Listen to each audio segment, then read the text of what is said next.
Hola, ¿qué tal a todos y a todas? El día de hoy vamos a hablar sobre cómo graficar nuestro backtest, y por graficar me refiero a cómo vamos a visualizar el backtest dentro de nuestra aplicación. Entonces, como pueden ver en pantalla, tenemos ya la aplicación corriendo y tenemos esta tabla, la cual pues bueno, vamos a poder generar de manera dinámica. Entonces, cuando cambiemos los parámetros de nuestra aplicación, pues va a cambiar aquí la parte del backtest, ¿no? Entonces, lo primero que les quiero mostrar es, qué librerías estoy utilizando para crear esta tabla, y finalmente pasaremos a la parte de cómo hice el backtest, porque bueno, trabajar con futuros perpetuos en este caso es diferente a trabajar con cuando tienes dos partes, ¿no? Cuando haces trades con USD Tether y BTC y no sé, otra moneda, ¿no? Otro par. Pero aquí, como estamos manejando nada más un par, entonces pues cambia bastante la lógica en cuanto al backtest. Ok, entonces lo primero que quiero revisar es el código de cómo creamos esta tabla. Entonces prácticamente dentro de la misma aplicación que habíamos creado, vamos a importar esta función from dash, import dash table. Y bueno, aquí ya tengo varias funciones que son para el backtest, esas las revisaremos después. Y dentro de la aplicación, aquí dentro del layout, solamente agregué esta parte de aquí, como pueden ver, es un HTML5, dice backtest, y después de dash table, data table, y como tal genera un ID, ¿no? Entonces este ID pues es el ID el cual hacemos referencia en nuestro callback. Después tenemos la parte de las columnas. Las columnas como tal las ponemos como ya por defecto. Entonces como tal es una lista de diccionarios donde cada diccionario lleva como el nombre de la columna, el ID de la columna, y en este caso si la columna se puede borrar, en este caso le ponemos false, y bueno, un poco del estilo de la tabla. En este caso también, por ejemplo, hay demasiadas opciones para manipular las tablas. Yo como tal yo puse nada más lo más básico, y bueno, ustedes pueden checar la documentación. En este caso, si nos vamos a dash table, aquí lo vamos a poder ver, ¿no? Entonces aquí ya vamos a poder encontrar cómo mandar a llamar una tabla, y prácticamente es esto, dash table. Después aquí, como se dan cuenta, dash table, bla bla bla, y es prácticamente lo que hemos hecho. Ahora bien, ¿cómo se ve eso en nuestro callback? Y bueno, para el callback evidentemente agregamos un nuevo output, y como nuestro output ya tiene dos variables, lo vamos a meter dentro de una lista. Entonces nuestro callback como tal va a tener dos listas, una lista de outputs y una lista de inputs. ¿Por qué? Porque tenemos múltiples outputs y múltiples inputs.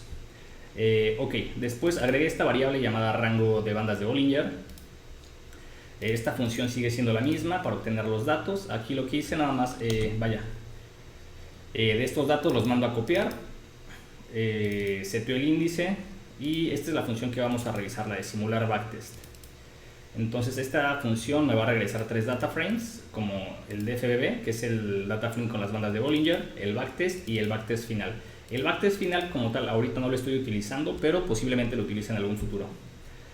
Como tal, la figura sigue siendo el mismo código, y aquí nada más estoy imprimiendo el backtest. Entonces prácticamente esto que estoy imprimiendo aquí es la columna, que diga mi tabla. Entonces vamos a regresar a la aplicación nuevamente y ok, entonces vamos a poner, por ejemplo, ver el BTC USD dólar. Vamos a revisar un poquito la lógica de la tabla, y bueno, para revisar después el código, ¿no? Entonces lo que tenemos aquí, si se dan cuenta, tengo aquí prácticamente todos los trades que se hacen dentro de mi simulación, ¿no? Entonces aquí estoy considerando una semana y una hora. Entonces, por ejemplo, estas son las señales de las cuales pues yo tengo aquí datos. Entonces, por ejemplo, la tabla tiene equity. Yo estoy suponiendo que empiezo con un Bitcoin. El valor de la posición pues es cuánto vale, en este caso $500 en Bitcoin al precio de ese momento. El precio aquí es 64.216 y coincide con el precio de nuestra señal, ¿no? Aquí el trade sería largo, ¿por qué? Porque está tocando la banda de Bollinger. La posición cumulativa entonces sería 500, el peso. Y esto es algo muy importante, ¿por qué queremos sacar un precio promedio? Pues bueno, cuando estamos haciendo trading de, en este caso, futuros perpetuos, como tal, no o sea, abrimos y cerramos posiciones, pero siempre las abrimos con valor BTC o Ethereum o Solana o cualquier cripto que estemos utilizando para tradear. Entonces, prácticamente lo que hacemos, estamos acumulando posiciones, ya sean largas o cortas, pero siempre estamos acumulando posiciones, ¿no? Entonces, como tal, el profit lo podemos calcular si tenemos un precio promedio. Entonces, ustedes si se meten a hacer sus trades en, no sé, en Bybit, pueden ver que precisamente pasa esto, ¿no? Ustedes compran, o sea, se van largos y luego empiezan a ir cortos, pero como tal, el irse corto es cerrar una posición, ¿no? Entonces, si tienen más posiciones cortas, pues ya están como cortos de promedio. Pero vaya, o sea, la idea es esa, la idea es que aquí no es como abres una posición, cierras una posición, simplemente las vas promediando y pues esa es la idea, ¿no? Entonces, todo esto que vamos a ver es precisamente para obtener el precio promedio. Ok, entonces como les comento, pues al acumular posiciones, si estamos en cero o si cerramos, si estamos largos y hacemos una posición corto, prácticamente estamos tomando profit, o al revés, ¿no? Si estamos largos y nos vamos cortos, tomamos profit, o cortos y largos, profit, ¿no?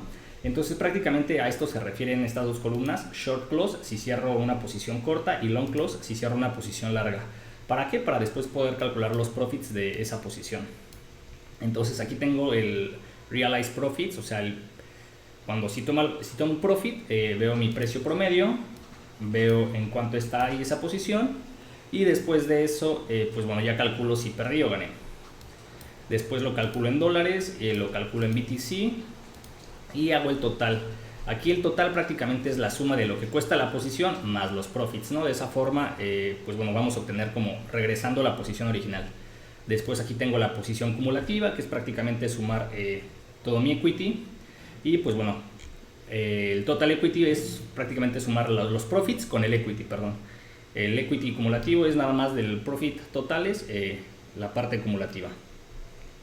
Entonces esas son mis 5 columnas principales. ¿Por qué? Porque al final cuando hacemos el backtest en este tipo, bueno, cuando hacemos un backtest al final lo que queremos tener es algo que se llama el equity curve, ¿no? O sea, cómo se va viendo nuestra línea de equity o nuestro profit curve, que cómo se va viendo como nuestra línea de profit.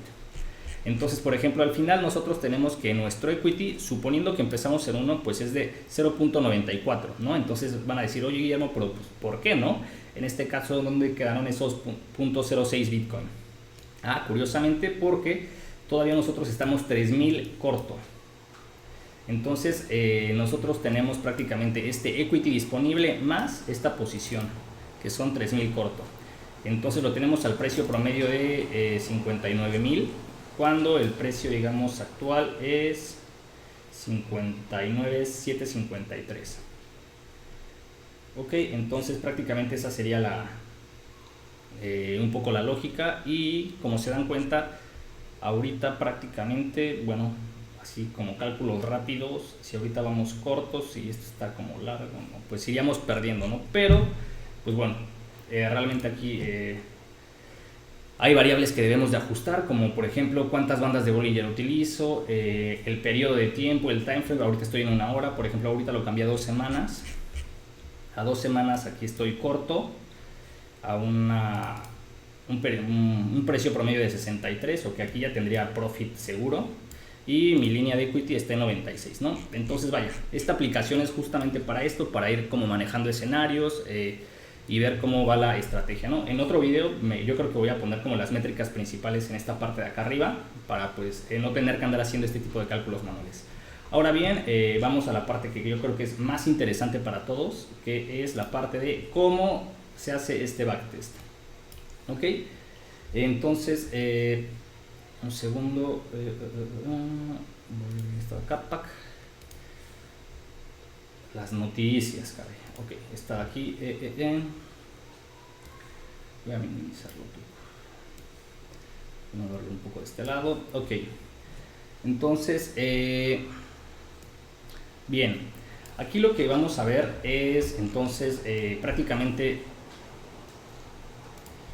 las funciones que yo tengo en la aplicación para obtener esta tabla son las que vamos a ver en Spider, ¿no? Entonces tengo la primera función, que es obtener bandas de Bollinger. Aquí prácticamente lo que hice es hice una copia de nuestro data frame inicial, seté el índice y luego reseté el índice. Ok, después tengo otra función que es el ejecutar el backtest. Esta función de ejecutar backtest solamente nos va a regresar un data frame con equity, valor posición, precio, trade y timestamp, ¿no? Entonces prácticamente la lógica de esta, aunque dice que tienes una lista vacía, que es como tu backtest, tienes tu leverage, que es uno, que es una variable que también podemos modificar, las unidades que vas a estar tradeando. Esto puede ser dinámico con respecto a otra regla, pero bueno, vamos a dejarlo estático con 500. Después el ticker del mercado que estamos manejando. Empezamos con equity de 1, ¿por qué? Porque yo estoy suponiendo o le estoy haciendo esto para Bitcoin. Entonces, vaya, el precio va a ser igual a mi row, en este caso a mi precio de cierre, el timestamp va a ser igual al precio al timestamp de la fila. Y ahora bien, vamos a explicarla mejor dentro de este lado. Entonces vamos a correr esto de aquí, ¡pac! Y ok, entonces me quedé en esta parte de aquí. Entonces, si recuerdan, en este caso, antes de ejecutar el backtest, ok, vamos a ver que la función de simular backtest. Ok, entonces esta es la función principal, la de simular backtest. Entonces, ¿qué hago? Uno, calculo las bandas de Bollinger. Entonces vamos a empezar a ejecutarlo. Vamos a hacer esto de aquí, tac, tac, tac, tac, tac. Aquí como tal estoy obteniendo el periodo de 3 semanas de Bitcoin USD dólar y mi variable de rango de bandas de Bollinger es de 26, ¿no? Entonces estoy utilizando 26 bandas de Bollinger o 26 periodos de tiempo. Después de eso vamos a esta función. Vamos a calcular las bandas de Bollinger. Entonces, si se dan cuenta, esta parte de data frame BB nos regresa prácticamente nos regresa el data frame con las bandas de Bollinger, ¿no? Entonces esto es lo que utilizamos para plotear, en este caso, pues las bandas de Bollinger acá, ¿no? Ahora bien, continuemos, o sea, lo que vamos a hacer sobre este data frame de bandas de Bollinger, vamos a crear como, esta parte ya la había explicado, prácticamente es solamente lo que vamos a ver aquí es, ok, vamos a generar otras columnas, las cuales vamos a tener ya la comparación de si vamos a hacer una posición corta o una posición larga. Entonces aquí ya tenemos las señales, ¿no? Y que igual esto nos sirve para graficar los puntos en nuestra aplicación, ¿no? Entonces ya vamos a llegar a la función de ejecutar backtest. Entonces vamos a partir de este data frame de DFBB, que es este último, donde tenemos estas columnas. Y vamos a empezar a explicar ya esta función, ¿no? Entonces prácticamente les digo, ya tenemos los sites, estos los creamos haciendo nuestra regla de bandas de Bollinger. Entonces, ¿qué pasa si tenemos el comprando unidades, ¿no? Entonces el equity va a ser igual al equity menos las unidades, en este caso 500, menos el precio de ese momento entre el leverage, ¿no? Entonces, por ejemplo, si tenemos un leverage de 1, pues el precio va a ser prácticamente eso. Si el leverage es de 2, pues vamos a ir disminuyendo el equity que usamos para abrir esa posición. El valor de la posición es prácticamente esto de aquí menos el equity, o sea, sin el equity, no le vamos a mover nada al equity. La posición va a ser igual a las unidades que tenemos y esto lo vamos a juntar en una lista con la, digamos, con la categoría de que esta es una posición larga. Y lo mismo lo vamos a hacer para posiciones cortas, solamente que aquí las unidades, las posiciones van a ser negativas, ¿no? Y prácticamente es eso. Entonces, vaya, vamos a ejecutar esta función. Primero la tengo que ejecutar, claro. Ok. Llegamos a aquí. Ok, pack. Entonces, como se dan cuenta, pues aquí ya hizo esta parte de aquí. Entonces vamos a ver el backtest. El backtest como tal me regresa esto, ¿no? Equity 1, valor de la posición, posición, precio, Entonces vamos a partir de este data frame, y este data frame es donde vamos a empezar a generar pues ya todas las nuevas columnas que van a terminar en el data frame que vimos en la aplicación. Entonces lo primero que queremos ver es nuestra posición cumulativa. Entonces vamos a ver la posición cumulativa. Ok, 0, 0, 0, y aquí vamos viendo cómo pasamos de estar largos a cortos, largos, cortos, sin posición, largo, ok. Entonces esa es la columna de posición cumulativa.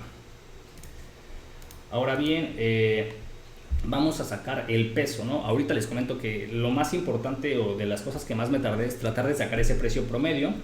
Entonces para eso necesitamos la posición cumulativa. Vamos a sacar el peso 1. El peso 1 va a ser nuestra posición entre la posición cumulativa y el absoluto. Entonces vamos a tener aquí una columna y vamos a tener el peso. Aquí por ejemplo es 1 porque es la primera posición, y aquí vamos viendo cómo se va calculando el otro peso, ¿no? O sea, el peso de nuestra posición a la posición cumulativa. Después vamos a calcular el peso número 2, que es 1 menos el peso inicial o el weight inicial, y después vamos a calcular el precio 2. Entonces vamos a terminar con este data frame, donde por ejemplo para esta posición largo vamos a tener que el peso va a ser 1 y el peso 2 0, y nuestro precio va a ser el shift, ¿no? Precio 2. Entonces, ¿para qué vamos a querer hacer eso? Ok, ahorita lo vamos a ver. Primero vamos a crear un subconjunto de datos donde tengamos solamente trades. Entonces vamos a terminar con este data frame donde aquí nada más tenemos puras posiciones. Ok, entonces después de esto vamos a querer saber qué tipo de trade estamos haciendo, si estamos cerrando un largo, si estamos cerrando un corto. Y bueno, ¿cuáles son las reglas para esto? Por ejemplo, si en el caso de cerrar un corto, y aquí dice, ok, si tu posición cumulativa es negativa y el trade es igual a largo, quiere decir que tú tienes posición, estás corto, y en ese trade hiciste largo, entonces pues prácticamente estás cerrando un corto. O bien tu posición cumulativa es igual a 0 y la posición es mayor a 0, ¿no? Quiere decir que eso también es prácticamente cerrar un corto. Y lo contrario sirve para cerrar un largo. Quiere decir que si tu posición cumulativa es positiva y el trade es igual a corto, pues prácticamente estás cerrando un largo, ¿no? Estás tomando profit. Entonces vamos a correr estas dos columnas. Ok, entonces ya lo tenemos. Por ejemplo, aquí vamos a ver que tenemos largo, largo, largo, largo, y pum, cuando cambiamos a corto, es prácticamente, ¿por qué? Porque estamos cerrando nuestra posición larga, ¿no? Y prácticamente aquí, por ejemplo, posición cumulativa entra en 0. Luego la siguiente posición, pues digamos ya estamos cortos, y en este largo, pues bueno, aquí estamos cerrando el corto, ¿no? Entonces prácticamente esa es la lógica de estas columnas. Después, ok, esta ya es una parte, entramos como a la parte interesante, que es cómo vamos a calcular el precio, en este caso el precio promedio. Entonces vamos a iterar para nuestro data frame. Entonces recordemos que en este data frame pues solamente tenemos puros trades y tenemos ya este conjunto de columnas, ¿no? Entonces lo primero que vamos a hacer es de, ok, si el peso, si el weight es igual a 1, quiere decir que pues nada, o sea, estabas en 0, o sea, tu posición era 0, tu precio promedio va a ser igual al weight, que es igual a 1, por el precio, tac, y agregué este precio. El if, si en este caso está cerrando un corto o bien o está cerrando un largo, ¿cuál va a ser tu precio promedio? Ah, pues va a ser igual al precio promedio menos 1, el precio promedio anterior. ¿Por qué? Porque como está cerrando largo, quiere decir que ya tenías una posición construida a otro precio promedio. Entonces, ese último otro precio promedio es como tal el road weight con el precio más el peso 2 con el precio anterior, ¿no? Entonces, si lo vemos en esta parte de aquí de simulación, mi primer peso promedio va a ser la posición, que diga el precio por el peso, ¿no? Entonces ese va a ser mi precio promedio. Después el segundo, estoy acumulando posición, va a ser el precio por esto más esto por el precio anterior que traía, y así sucesivamente, ¿no? Y por ejemplo, cuando yo traigo un long short, bueno, ahorita lo vamos a ver, entonces vamos a correr más bien esto. Ok, entonces aquí ya tengo mi precio promedio. Entonces aquí mi precio promedio pues es el precio con el que abrí la posición. Luego aquí subió y yo también metí otro largo, y mi precio promedio ya no es este, pero tampoco es este, es el promedio 50-50. Y pues así va pasando hacia abajo, voy corriendo lo mismo. Pero si se dan cuenta, aquí estoy haciendo un cierre de posición, por lo tanto quiere decir que yo de mi precio, de mi posición de 2500, los voy a vender a este precio 500, ¿no? Entonces mi precio sigue siendo el mismo, ¿no? O sea, no hice nada, o sea, al final mi posición no cambió, solamente me liberé de un poco y aquí estoy cerrando un trade, y prácticamente así pasa para todas las columnas hacia abajo, ¿no? Entonces ya que tenemos el precio promedio, ya podemos empezar a sacar o ver la parte de profit. Y como les comento, esta parte del precio promedio tiene que ver porque al final en Bybit tú siempre vas a estar, o bueno, para los derivados, tú siempre vas a estar como haciendo el promedio de tus posiciones, como tal no abres, cierras o haces trades individuales, sino haces un acumulado. Ok, después vamos a querer hacer el profit, ¿no? Entonces vamos a crear una lista vacía. Nuevamente de nuestro backtest de simulación vamos a iterar para los rows y va a decir, ok, para el row short close, el profit va a ser el average price menos el precio entre el average price. Para long va a ser exactamente lo mismo. Y de lo contrario, pues es que no vamos a tener este profit, ¿no? O sea, como no estamos cerrando nada, pues no tenemos realized profit. Y corremos el código. Entonces, por ejemplo, aquí cerramos los largos y tenemos este profit. Entonces, por ejemplo, aquí mi posición larga está a 6500 y yo lo cerré a esta cantidad, entonces pues, perdí prácticamente 2%, 2%, 4%, este por ciento, ¿no? Entonces aquí prácticamente mis trades iniciales fueron pura pérdida. Y bueno, así vamos viendo que se van acumulando ya tanto pérdidas como ganancias y nada. Ok, pero aquí lo sacamos nada más en porcentaje. Ahora bien, ya que tenemos el porcentaje, pues hay que ponerlo tanto en dólares como en BTC. En dólares como para darnos una idea de cuánto está generando nuestra posición, y en BTC porque al final eso es como vamos a calcular nuestra curva de equity. Entonces para calcular los USD dólares vamos a hacer el profit, el porcentaje entre 100, porque pues es un porcentaje por el absoluto de nuestra posición, y pues eso nos va a dar pum, en cuánto vendimos nuestra posición, en cuánto cerramos el corto o el largo. Ok, para obtener el BTC, pues vamos a jalar la columna que acabamos de crear, que son los USD dólares, y lo vamos a dividir entre el precio. Y para sacar el total, o sea, vamos a sacar como el profit que tenemos en BTC más el valor de nuestra posición, ¿no? Porque al final cuando cerramos una posición obtenemos digamos la ganancia más el valor de la posición inicial. Entonces vamos a quedar con estas tres columnas. Estas tres columnas son el porcentaje, la cantidad en dólares, la cantidad en BTC y cuánto cerramos con nuestra posición, ¿no? Entonces prácticamente esto lo hacemos para todas las columnas, y después vamos a sacar el equity cumulativo, que en este caso son el profit BTC total, pero la suma acumulativa. Vamos a ver cómo se ve esta columna, que prácticamente se va hacia abajo. Entonces vamos prácticamente sumando nuestra posición, ¿ok? Ahora bien, vamos a calcular el equity teórico de nuestra estrategia. Entonces prácticamente lo que estamos haciendo aquí quiere decir que si este es el valor inicial, pues nada más jálate el primer valor del equity. Aquí estoy generando como una variable auxiliar, nada más como para la primera iteración, haz esto. Para las demás iteraciones, si tienes un short close o un short long, pues el equity va a ser al equity anterior que traías más el realized profits BTC total, o sea lo que calculamos, y lo vas a agregar a equity. De lo contrario, va a ser igual al equity total menos el valor de la posición, y lo vamos a calcular. Ahora bien, pues ya tenemos prácticamente el data frame que vamos a utilizar como tabla, y aquí vemos prácticamente nuestra curva de equity, cómo va.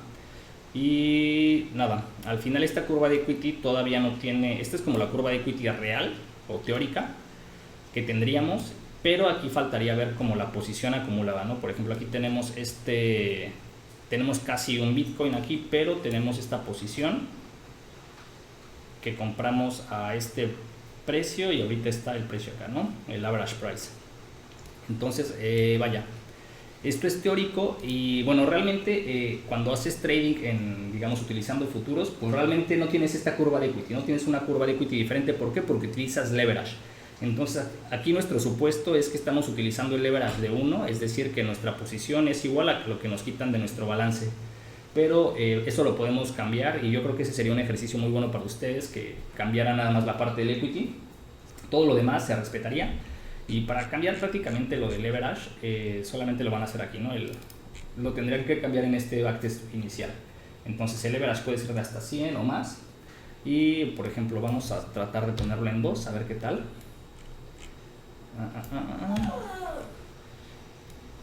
Vamos a ejecutar nuevamente esto. Y de simulación. Entonces, por ejemplo, aquí se dan cuenta el valor de mi posición, pues es menor.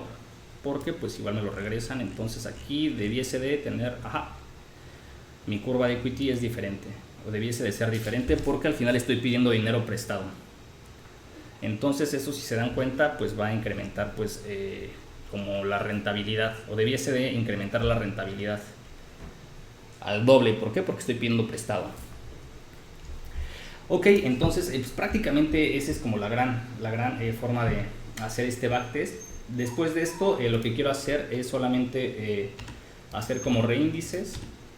¿Por qué? Porque al final quiero tener esta parte ya completa, ¿no? Bueno, ahorita no lo vemos, déjenme termino de correr el código, pero al final el reindex que estoy haciendo es solamente para tener ya la posición completa, ¿no? Tener como el timestamp completo y ver el escenario completo para pues poder plotear mi curva de equity. Entonces, prácticamente eso sería toda la parte del backtest. Y como se dan cuenta, pues está funcionalizado. Todavía yo creo que se le pueden hacer muchas mejoras, pero pues creo que nos sirve. Y vamos a regresar a la aplicación. Entonces prácticamente tenemos esto, como les comentaba, la aplicación debe estar corriendo y por ejemplo vamos a ver, no sé, DOT, una semana, y vamos a ver cómo se vería esta estrategia con 26 bandas de Bollinger a 5 semanas, ¿no? Entonces prácticamente tenemos esto de aquí, vamos a ver cuántas órdenes tenemos y como les comento, aquí tenemos la tabla con prácticamente nuestro backtest y aquí el total equity. Aquí el total equity pues cambia, ¿no? ¿Por qué? Porque aquí estamos empezando como con un DOT. Entonces pues eso no tiene mucho sentido ahorita. Pero eso yo creo que son valores que igual podemos poner después. Por ejemplo, el valor inicial con el que iniciamos equity, la posición que vamos a manejar y también el leverage. Creo que son variables que podemos agregar en otros videos. Pero por el momento quiero dejarlo hasta aquí. En el próximo video yo creo que vamos a hacer esto un poquito más bonito, vamos a agregar esas variables que les comento para hacer un poco más sofisticada la aplicación. Después en el próximo video, bueno en el segundo, en 2 videos más, pues bueno, ya vamos a empezar a hacer la construcción de la aplicación para tener esto pues ya en Django y pues empezar a trabajar como en el sitio web, ¿no? Ya vamos a hacerlo como bonito y todo para que pues se vayan dando una idea de cómo se ve la aplicación productiva. Y pues nada chicos, eso es todo por el momento, nos vemos hasta la próxima.